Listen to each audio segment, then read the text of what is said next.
The thing about surprises is they usually go one of two ways. You either light someone up with joy or you walk right into something you wish you hadn't seen. Sunday morning was cold and overcast, the kind of morning that makes you want to stay in bed a little longer and not face the world just yet. But I had a plan. I was coming off a brutal 12-hour shift when my manager offered me the chance to swap out of Sunday duty. I figured, why not? I'd been feeling like a ghost in my own house lately anyway. Maybe this would be my chance to reconnect. Melissa didn't know I was coming home early. I'd even stopped for coffee on the way back, a little caramel latte for her, black for me. It was one of those small things she always appreciated. Or used to. As I turned onto our street, I felt a flicker of something close to excitement.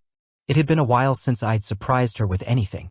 We used to be all about that, small notes, spontaneous drives, leftover dessert warmed up just because. We had our rhythms. But that feeling vanished the second I pulled into our driveway. There it was, a black Mercedes sedan parked at an angle right where Melissa usually parks. Definitely not ours. Definitely not anyone I knew. Tinted windows. Dealer plate frame, no parking pass on the dash. Just sitting there like it belonged. My first instinct was that it had to be a neighbor's guest, maybe someone parked in the wrong driveway. But the closer I got, the more that gut feeling started to sour. I cut the engine but didn't get out right away. I just sat there, staring at the car, then at our house. Nothing about it looked out of place, but that's the thing. It was too normal. No sounds. No signs of life. Our porch light was still on even though it was well past sunrise and the blinds were pulled halfway closed like someone had rushed out or wasn't planning to stay long. Eventually, I got out. Coffee still in hand. My key slid into the front door like always, but when I opened it, a draft of lavender and eucalyptus hit me. Not unusual, Melissa loved her essential oils. But something about the intensity of it struck me. Like someone had tried to reset the energy in the place. I stepped inside. Melissa? I called out. No answer. The house was warm, clean, eerily quiet. The kind of quiet that hums louder the longer you stand in it. I walked down the hall, checking the bedroom first. Bed was made. Perfectly. Not just the pulled-up comforter kind of made, but the someone took time to do this kind. Melissa never made the bed on weekends. It was one of those quirky things about her, she called it her rebellion against structure. I moved into the kitchen next. 2 mugs on the counter. One of them steaming slightly. I checked mine against it, hers was fresher. The sink had a single spoon left unwashed. A spa voucher sat beside the coffee pot, half tucked under a takeout napkin like someone was trying to make it look forgotten. But the voucher, the name had been crossed out in black pen. Not scribbled out but lined through cleanly. Deliberately. There wasn't even a timestamp visible, just a blur of ink where it used to be. I opened the fridge without really thinking about it.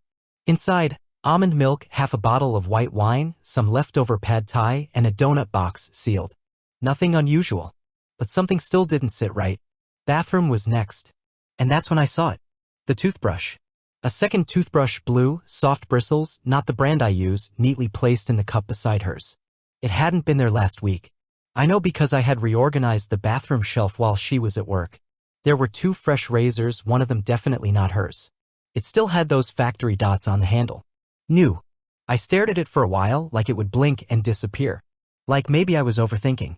But the pit in my stomach had started growing roots, twisting slowly, methodically. Still no Melissa. I checked her closet. A few dresses missing, one of them was the red wrap dress I bought her last Christmas. She had said it was too nice to wear for just regular stuff. And yet here it was, gone on a quiet Sunday morning. I sat down on the couch and waited. I didn't even know what I was waiting for. An explanation? A coincidence? I checked my phone, no texts, no missed calls. Her location was off. I remember because we used to share locations during long drives or when she went running alone, but she'd turned it off a few weeks ago, saying it drained her battery. I waited an hour. No messages. No noise from the street. And then I heard the door unlock. I stayed seated. She walked in, hair damp, a hotel robe wrapped around her like it was no big deal. Box of donuts in one hand.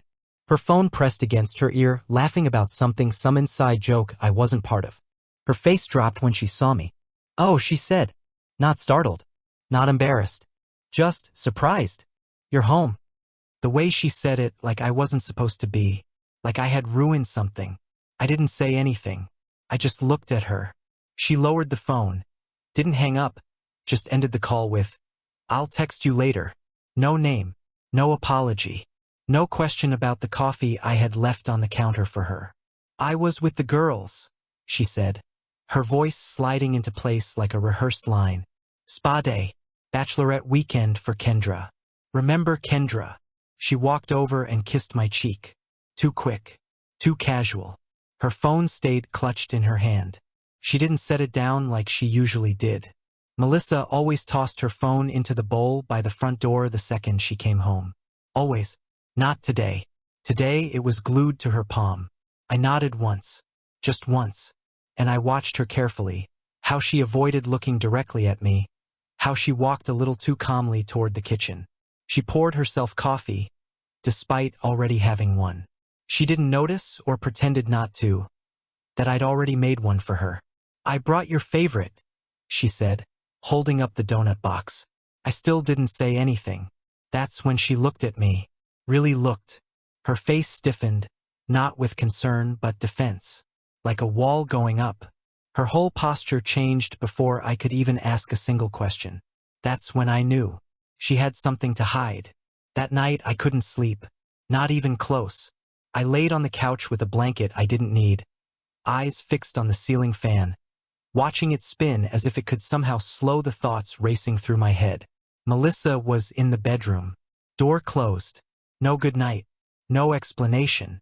Just a box of donuts left half-eaten on the kitchen counter and a spa voucher with someone else's name carefully scratched off. She said she'd been with friends. I didn't even ask her to explain. Not because I believed her, but because I already knew I wouldn't believe anything she said. So instead, I drove. It was after midnight when I found myself parked down by the bay. The water was still, the air thick with cold salt, and the sound of nothing buzzing in my ears like static. I leaned back in the driver's seat and stared out across the black water, headlights from passing cars flickering against the waves. And in that silence, the rewind began. The past few months, the subtle changes, the moments I'd brushed off, they started flooding back like a real unraveling in fast motion. And once I started pulling the thread, I couldn't stop. It began with her phone. She used to leave it everywhere. On the kitchen counter, on the arm of the couch, sometimes even outside on the porch if she went to water the plants. It didn't matter. But slowly, over time, she became attached to it like it was a limb. I noticed it first when she stopped leaving it face up. Then the passcode changed. Then the notifications stopped appearing on the lock screen. One day, she even took it with her into the shower. Just catching up on a podcast, she said, laughing when I asked. Harmless, right? But then came the late nights. The team meetings that always ran past dinner. The last-minute work events that didn't require spouses. She started coming home tired, worn out, emotionally drained, and completely uninterested in conversation. Every attempt I made to connect, suggesting date nights, offering to cook, even just watching a movie, was met with the same reply. Not tonight. I'm just so tired. First, I believed it. We'd both been working hard.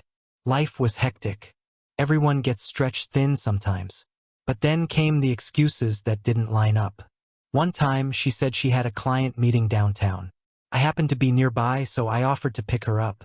She froze, said the client canceled last minute. But when she walked through the door hours later, her makeup was still fresh, and her perfume lingered like she'd just reapplied it. Still, I didn't push. I wanted to believe it was just stress, that we were just off balance. But the signs kept coming. Like the dress. It was the red one I bought her for our last anniversary. Strappy, low back, her favorite neckline. She called it too elegant for brunch. Said she was saving it for something special. Then one Saturday, she wore it to a team brunch.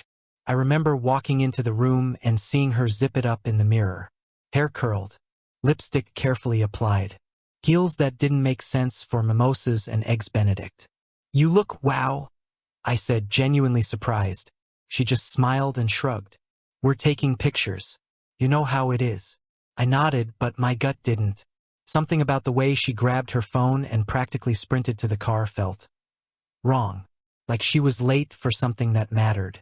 Something that wasn't brunch. She didn't come home until almost 9 that night.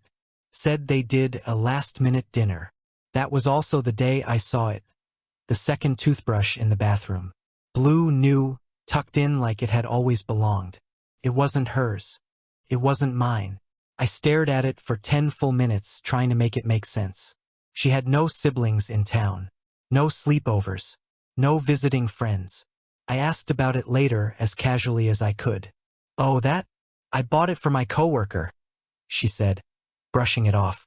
She stayed the night after a wine night. Totally forgot it. But her voice trembled. Just slightly, and I pretended not to notice. Then there was the call. It was 2:03 a.m. when her phone lit up beside her on the nightstand. We were both asleep, or at least I was pretending to be. I saw her fumble for it, panic in her fingers.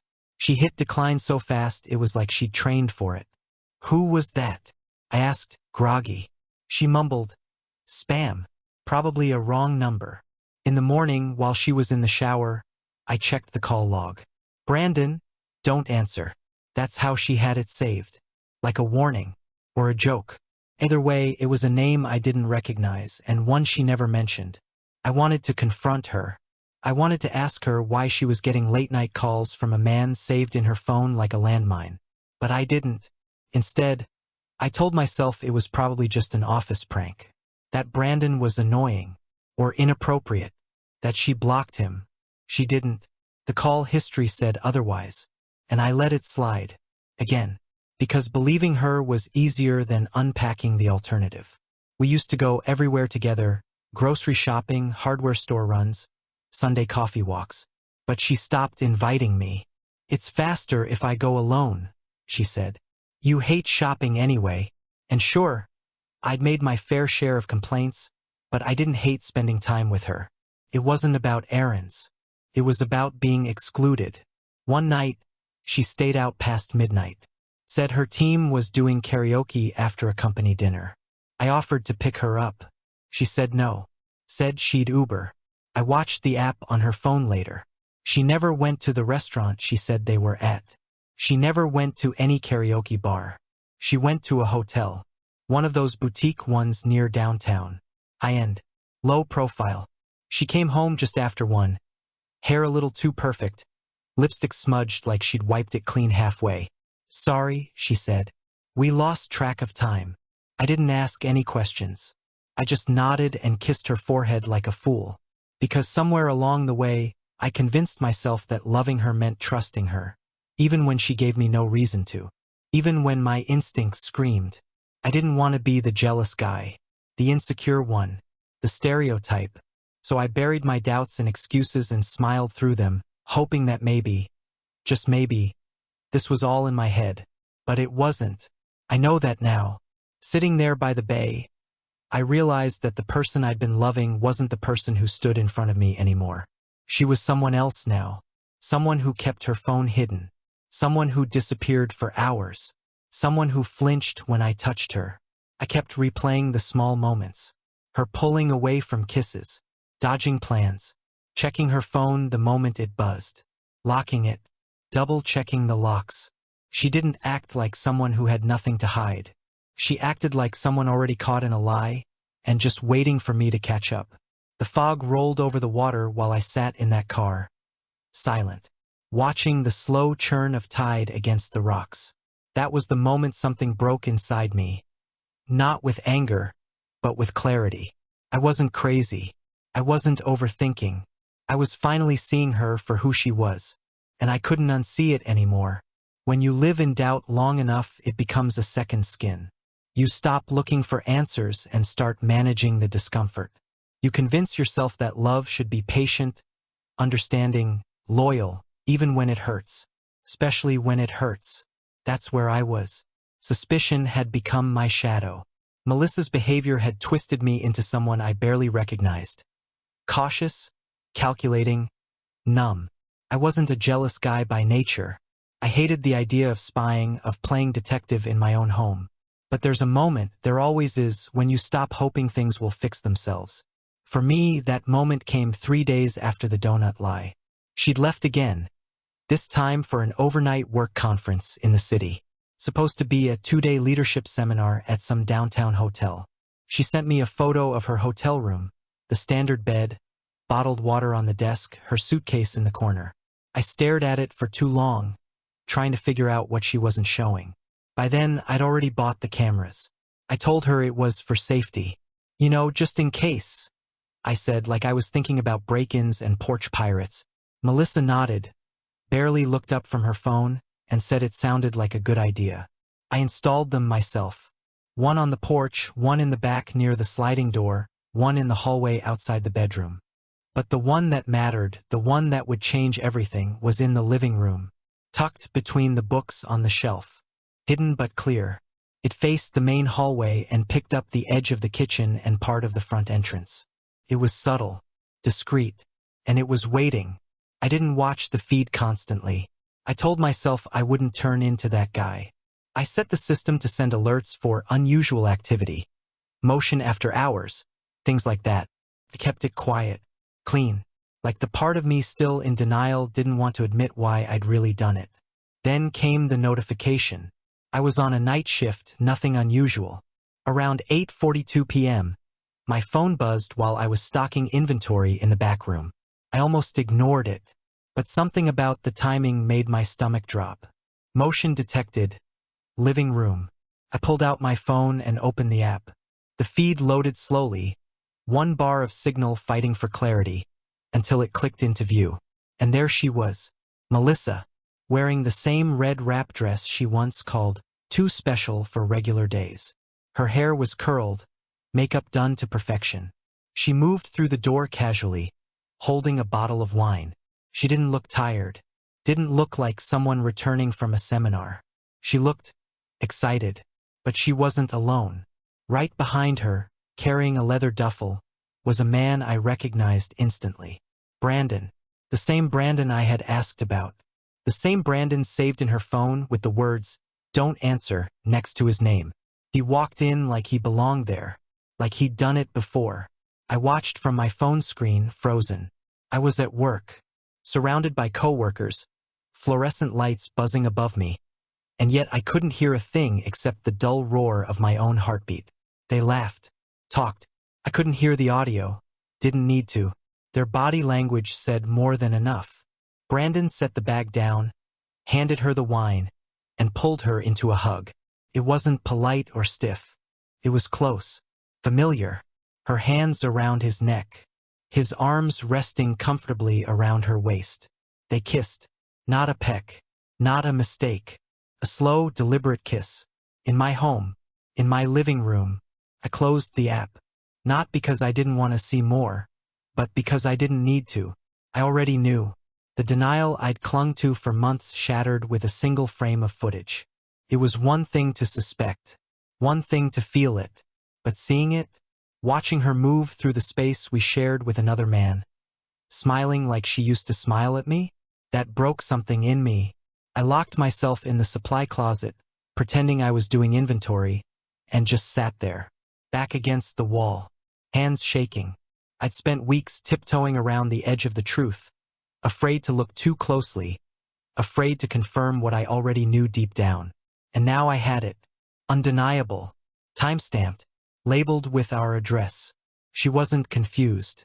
She wasn't having doubts. She was cheating. And she was comfortable with it. That was the part that hurt more than anything, the comfort. There was no nervousness in the way she moved. No caution. No fear of being caught. It didn't feel new. It felt established. Practiced. This wasn't the first time. I thought about the toothbrush, the missing wine glasses, the way she always made the bed on certain weekends now. I thought about the spa voucher with the name scratched off, the wine night she had with her coworker, the sleepover she never explained. I had been played. For months. When I finally got out of that closet, I didn't say a word to anyone. I finished the shift like nothing had happened. I nodded through small talk. Smiled when someone asked me to cover Friday. I got in my car at 3 a.m. and drove past the house, half expecting the lights to still be on. They weren't.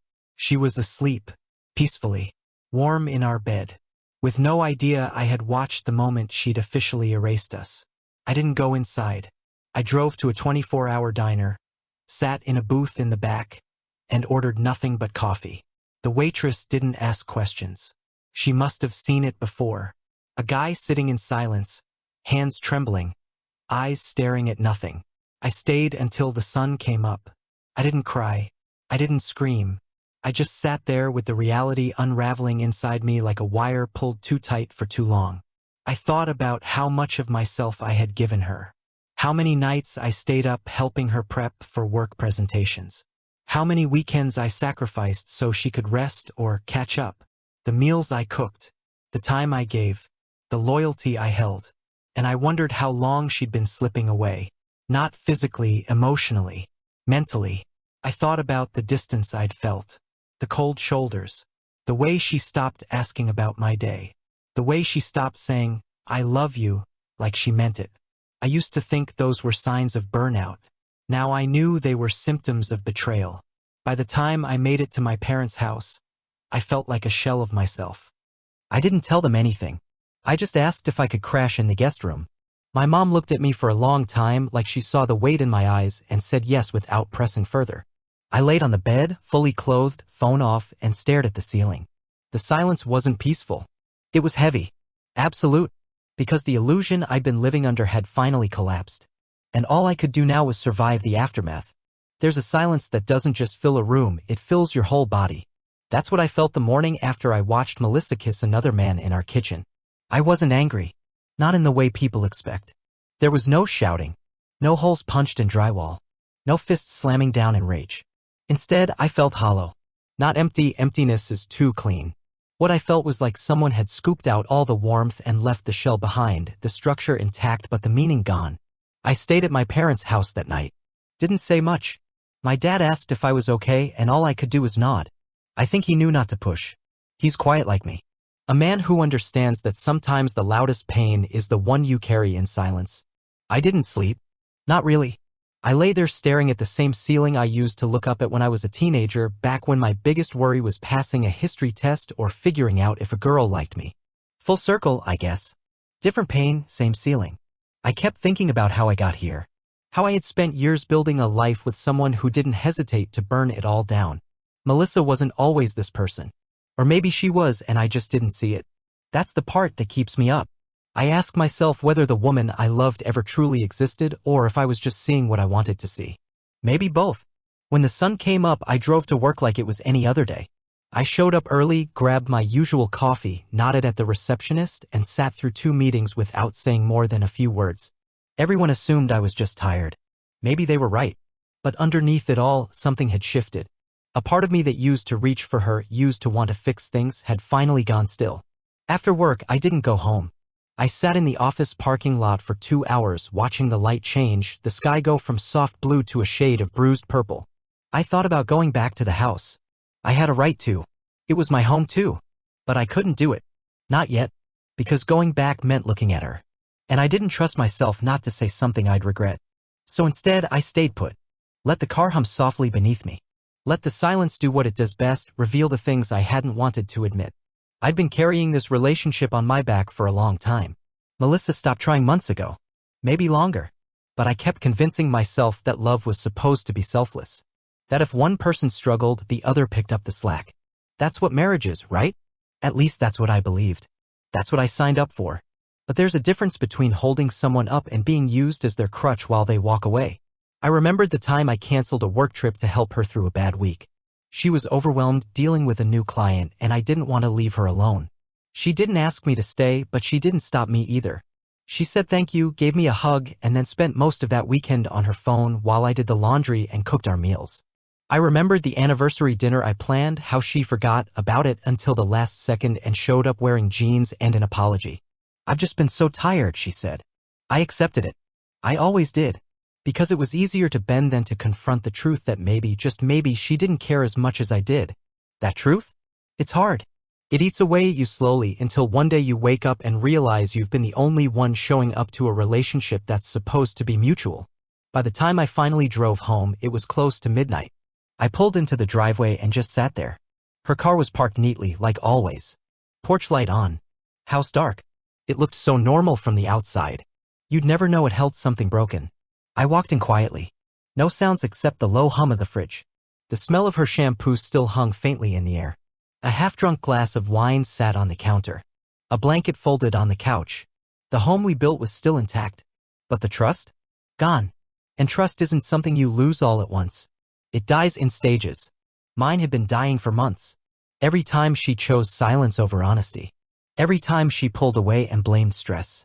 Every time she lied with a smile and said it's nothing. Now it was official. Dead. I didn't sleep in the bed that night. I grabbed a blanket from the linen closet and laid on the floor of the guest room. I didn't want comfort. I wanted distance. She never came in to check on me. I don't even know if she noticed I was home. The next morning, I got up early and left before she could say anything. I needed space to think. Not about her. About me. Because somewhere along the way, I had lost myself in the effort of trying to hold everything together. I'd been so focused on saving the relationship that I hadn't noticed I was drowning. Melissa's betrayal wasn't just infidelity, it was abandonment. And I don't mean physically. I mean emotionally. She left me alone in this marriage a long time ago. She just didn't have the decency to walk out the door when she did it. Later that afternoon, I sat in the kitchen scrolling through photos on my phone. Old ones. A trip we took to Portland. Her smiling at a food truck. Us laughing in the rain. Her leaning on me during a hike, cheeks flushed from the wind. I stared at those pictures for a long time. I didn't see a cheater. I saw someone who used to love me. And that's what made it so hard. Because it meant something changed. And I didn't see it. Or maybe I did, but I refused to accept it. That night, she texted me while I was still sitting at the kitchen table. Home late. Don't wait up. Like it was any other day. Like nothing had happened. And I realized something then. She didn't feel guilty. She didn't feel caught. She wasn't waiting for a confrontation. Because in her mind, this was already over. Or close enough that she didn't think it mattered how it ended. That should have made me angry. But all I felt was clarity. She had already let go. Now it was my turn. I started making a list. Not of what I'd lost, but of what I was still holding on to. My dignity. My sanity. My future. I'd given Melissa my love, my time, my loyalty, and she used it like a ladder to climb somewhere else. So the next step was obvious. I wasn't going to beg. I wasn't going to ask why. I wasn't going to cry and say please. I was going to let her go. But on my terms. I opened a blank document on my laptop and started typing. Not a letter, not a goodbye. Just a truth. Cold and clear. A timeline. A statement. A record. Of everything I saw. Everything I knew. Everything she took for granted. It wasn't about revenge. It was about closure. Mine, not hers. I didn't tell anyone. Not my parents. Not my friends. Not even the guy from work who once caught me zoning out at my desk and asked if I was going through it. Maybe I was. Maybe I still am. But at that point, I didn't have the words, and even if I did, I didn't want to hear them out loud. Speaking it made it real, and it was already too real. So I kept it quiet. That was my power now. Silence. It said more than shouting ever could. Melissa was away again. She said she was staying at a friend's house to clear her head. Funny how the woman who always needed space suddenly had so many places to escape to. She hadn't brought it up again, the weird tension between us, the nights I slept in the guest room, the mornings we didn't speak. She acted like this was just a rough patch. A wrinkle to be ironed out. She didn't know I had seen the footage. She didn't know I'd stopped asking questions. Because I had answers. And now I had a plan. I waited until the house was empty. It was a Wednesday. Overcast, just after lunch. Melissa texted me earlier that morning and said she wouldn't be back until the next day. Something about her coworker needing support. I didn't respond. Instead, I got to work. I pulled out boxes from the garage, clean and used, the kind we'd kept around for moving someday. I laid them out in the living room like puzzle pieces and started packing her things. Not angrily. Not carelessly. Just methodically. A stack of sweaters. Hangers stripped clean. Drawers emptied in silence. Her shoes went into 2 boxes. Her jewelry into a small wooden case she kept by the bed. I wrapped each piece with tissue paper. Not for her sake, but mine. I wanted no excuses. No drama. No accusations that I was being cruel or vengeful. I was just done. Done waiting. Done hurting. Done pretending I didn't know what I knew. When I reached the closet, I hesitated. Her side was filled with memories I didn't want to touch. Dresses she wore to weddings. Jackets I'd bought her. A scarf I once complimented that she wore every fall, at least, until she stopped wearing it. I paused at the red wrap dress, still hanging there like it didn't mean anything. I packed it last. Once her things were boxed, I moved to the desk drawer. That's where I kept the flash drive. I had uploaded the security footage, just one clip. 10 seconds long. The moment she kissed Brandon. Nothing more. Just enough to erase any room for denial. Next to it, I placed the letter I had written the night before. No pleading. No emotion. Just the truth. Melissa. I know. I saw everything. There's nothing left to discuss. Your belongings are here. Your key is not. I hope the life you chose gives you what you were looking for. Corey. That was it. I left the letter on the kitchen counter. Beside it, her house keys. The same ones I'd put on her keychain when we moved in. I even took the time to unclip them from the ring. It felt symbolic. Final. Then I walked through the house one last time. It's strange how quiet a place can feel when it's no longer yours. The air shifts. The walls breathe differently. I ran my fingers across the edge of the couch, the chipped corner of the coffee table, the framed photo on the hallway shelf, us laughing, sun in our eyes. I didn't take it with me. I didn't need to. I left through the front door and didn't look back. The plan was simple, disappear. At least from her world. I didn't slam the door. I didn't leave it cracked open.